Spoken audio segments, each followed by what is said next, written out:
Patay ang isang lalaki sa Minnesota sa Amerika matapos pagbabarilin ng isang US immigration agent. Babala po sensitibong video ang inyong mapapanood.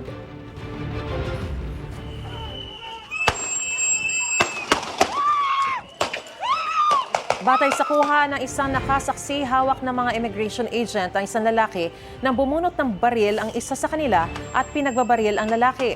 Ayon sa Department of Homeland Security, self-defense sa nangyaring pamamaril dahil nanlaban umano ng lalaki habang kinukuha ng mga otoridad ang hawak niya umanong baril. Pero ayon sa ilang bystander, cellphone at hindi baril ang hawak ng biktima. Tumutulong lang daw noon ang lalaki sa iba pang nagpoprotesta na hawak ng mga otoridad. Kinwestiyon din ng state government ng Minnesota ang pahayag ng Homeland Security. Ito na ang ikalawang insidente ng pamamaril ng federal agents sa Minneapolis ngayong buwan sa gitna ng operasyon kontra illegal immigrants ni US President Donald Trump.